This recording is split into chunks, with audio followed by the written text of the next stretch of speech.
Subscribe this soda education hub. मैं जयपुर बोल रहा हूँ। मेरा इतिहास आज से सदियों पुराना है। जब 17वीं शताब्दी में मुगल अपनी ताकत खोने लगे, तब राजपुताने की आमेर रियासत एक बड़ी शक्ति के रूप में उभर रही थी, जिसका फैलाव मीलों दूर तक था। और आमेर रियासत की राज व्यवस्था का संचालन सुचारू रूप से चलाने के लिए आमेर रियासत की मुझे नई राजधानी बनाने की कल्पना महाराज सवाई जयसिंह द्वितीय ने की थी। मेरी स्थापना विद्याधर भट्टाचार्य नामक एक बंगाली ब्राह्मण ने की थी, जिन्होंने मुझे 9 चौकियों में बसाया था। इसमें मेरे 2 खंड राजमहल तथा वैद्यशाला के लिए रखे गए थे। सूरज पोल से चांद पोल तक की सड़क 2 मील लंबी और इसकी चौड़ाई 120 फीट रखी गई थी। महाराज सवाई जयसिंह द्वितीय, जो कि कछवाह वंश के शासक थे और एक पराक्रमी राजा के साथ साथ एक विद्वान और एक ज्योतिषज्ञ भी थे, इन्होंने ही राजस्थान में सर्वप्रथम सती प्रथा को रोकने का प्रयास किया और विधवा विवाह को बढ़ावा दिया। मित्रों, ये वही कछवाहा वंश जो भगवान राम के ज्येष्ठ पुत्र कुश की संतान होने के कारण ही कुशवाह कहलाए, ये आगे चलकर कछवाहा बन गए। मुझ में 3 सुंदर चौपड़ों का निर्माण किया गया।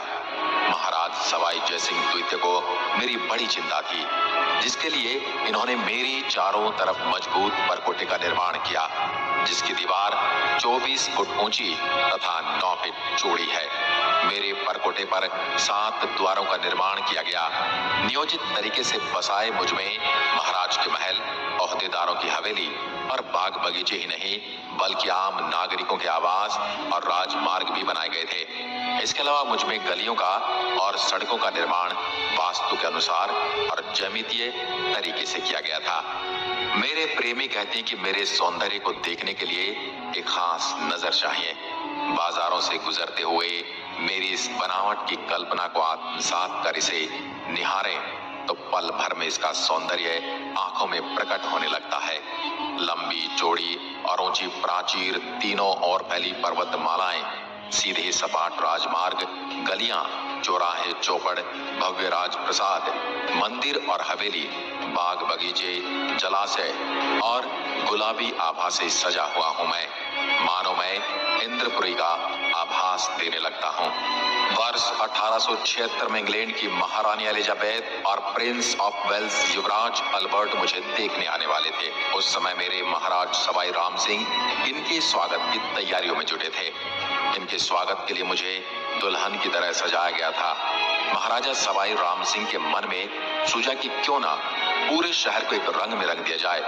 फिर उन्होंने उच्च अधिकारियों से इस पर मंत्रणा भी की और मुझको गुलाबी रंग दे दिया गया। उसके बाद से मैं गुलाबी हो गया और बाद में चलकर मुझे गुलाबी नगर कहा गया। 19वीं सदी में मेरा विस्तार शुरू हुआ। तब मेरी जनसंख्या 1,80,000 के आसपास थी। 2001 के आंकड़ों के अनुसार 23,37,319 और 2012 के बाद 30 लाख से ज्यादा हो चुकी है। मेरे मुख्य उद्योगों में धातु, संगमरमर, वस्त्र छपाई, हस्तकला, रत्नमय आभूषण का आयात निर्यात तथा पर्यटन उद्योग शामिल हैं। इसलिए मुझे भारत का पेरिस भी कहा जाता है। मैं 11,117 वर्ग किलोमीटर तक फैला हुआ हूँ।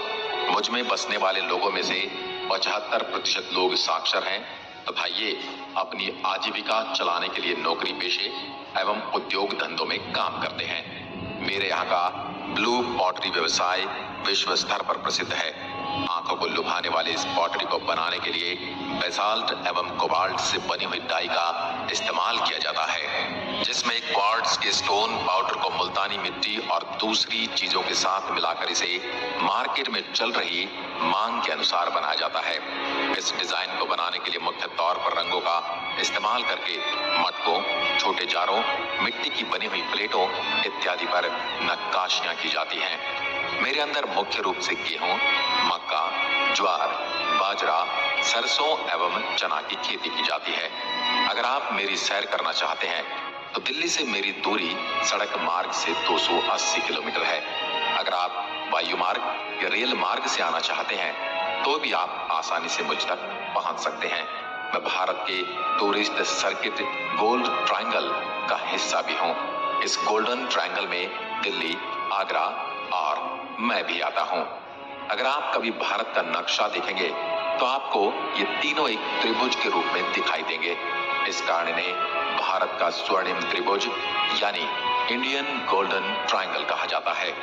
मेरे अंदर बहुत से पर्यटन स्थल आकर्षण का केंद्र हैं, जिनमें मुख्य रूप से जंतर मंतर, हवा महल, सिटी पैलेस, गोविंद देव जी का मंदिर, श्री लक्ष्मी जगदीश महाराज मंदिर, बीएम बिड़ला तारामंडल, आमेर का किला, जयगढ़ दुर्ग और जल महल आदि। जयपुर के रौनक भरे बाजारों में दुकानें रंग बिरंगे सामानों से भरी हैं, जिनमें हथकरघा उत्पाद, बहुमूल्य पत्थर, हस्तकला से युक्त वनस्पति रंगों से बने वस्त्र, मीनाकारी आभूषण, पीतल का सजावटी सामान, राजस्थानी चित्रकला के नमूने, नागरा मोजरी जूतियां, ब्लू पॉटरी, हाथी दांत के हस्तशिल्प और सफेद संगमरमर की मूर्तियां आदि शामिल हैं। प्रसिद्ध बाजारों में जोहरी बाजार, बापू बाजार, नेहरू बाजार, चौड़ा रास्ता, त्रिपोलिया बाजार और MI रोड के साथ लगे बाजार हैं। अब मैं आपको एक एक करके मेरे कुछ दर्शनीय स्थलों की सैर करवाऊंगा। सबसे पहले बात करते हैं जंतर मंतर वैद्यशाला की। यह पत्थर से निर्मित वैद्यशाला है। यह जयसिंह की 5 वैद्यशालाओं में सबसे विशाल है। इसके जटिल यंत्र, इसका विन्यास व आकार वैज्ञानिक ढंग से तैयार किया गया है। यह विश्व प्रसिद्ध वैद्यशाला है, जिसे 2010 में यूनेस्को ने विश्व धरोहर की सूची में शामिल किया था। मध्ययुगीन भारत के खगोल विज्ञान की उपलब्धियों का जीवंत उदाहरण है। इनमें सबसे प्रभावशाली राम यंत्र है, जिसका उपयोग ऊंचाई नापने के लिए किया जाता है। अब बात करते हैं हवा महल की, जो मेरी सुंदरता में 4 चांद लगा देता है और इसका निर्माण सन 1799 में सवाई प्रताप सिंह ने करवाया। ये महल राजपूत स्थापत्य का मुख्य प्रमाण चिन्ह। पुरानी नगरी की मुख्य गलियों के साथ साथ ये 5 मंजिला इमारत गुलाबी रंग में अर्ध अष्टभुजाकार और परिकृष्ट छत्तेदार बलुआ पत्थर की खिड़कियों से सुसज्जित है। शाही स्त्रियां मेरा दैनिक जीवन व मेरी गलियों से गुजरने वाले जुलूस देख सकें, इसी उद्देश्य से इमारत की रचना की गई थी। हवा महल में कुल 953 खिड़कियां हैं। इन खिड़कियों से जब हवा एक खिड़की से दूसरी खिड़की में होकर गुजरती है तो ऐसा प्रतीत होता है जैसे पंखा चल रहा है। आपको हवा महल में खड़े होकर शुद्ध और ताजी हवा का पूर्ण एहसास होगा। आपको भी अगर इस एहसास को लेना है तो कभी मेरे अंदर हवा महल में हो आना। अब मैं आपको मुझ में बसे गोविंद देव जी के मंदिर के बारे में बताता हूँ।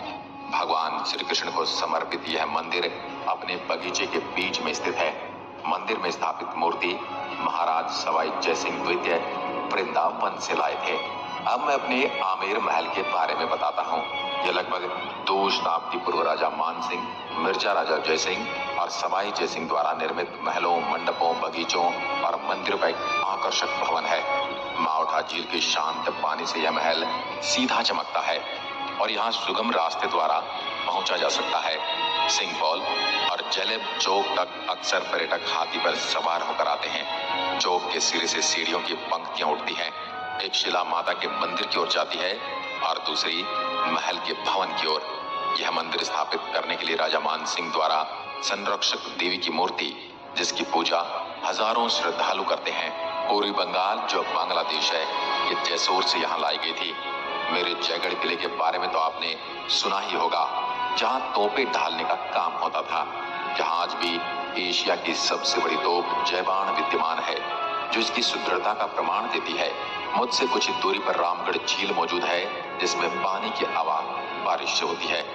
मुझसे 80 किलोमीटर दूर भारत की दूसरी सबसे बड़ी खारे पानी की प्राकृतिक झील सांभर झील है और ये नमक का उत्पादन करने में अग्रणीय है। अब मैं आपको मुझ पर बीती कुछ दुखद घटनाओं का जिक्र करता हूँ। 13 मई 2008 मुझ में श्रृंखलाबद्ध 7 बम विस्फोट किए गए। विस्फोट 12 मिनट की अवधि के भीतर घनी आबादी वाले स्थलों पर किए गए। 8वां बम निष्क्रिय पाया गया। प्रारंभिक सूचनाओं में मृतकों की संख्या 600 बताई गई। इन विस्फोटों को हवा महल के निकट सहित विभिन्न इलाकों में साइकिलों के जरिए अंजाम दिया गया। अब मेरी रंगत बदल रही है। हाल ही में मुझे विश्व के 10 सबसे सुंदर शहरों में शामिल किया गया। महानगर बनने की ओर अग्रसर हुए मुझ में आजादी के बाद कई महत्वाकांक्षी निर्माण हुए। एशिया की सबसे बड़ी आवासीय बस्ती मानसरोवर, राज्य का सबसे बड़ा सवाई मानसिंह चिकित्सालय, विधानसभा भवन, अमर जवान, MI रोड, सेंट्रल पार्क और विश्व के प्रसिद्ध बैंक आदि मुझ में बनाए गए। वीडियो पूरा देखने के लिए धन्यवाद। ऐसी और अमेजिंग वीडियो देखने के लिए हमारे सोडा एजुकेशन हब पेज को सब्सक्राइब करें। Subscribe this soda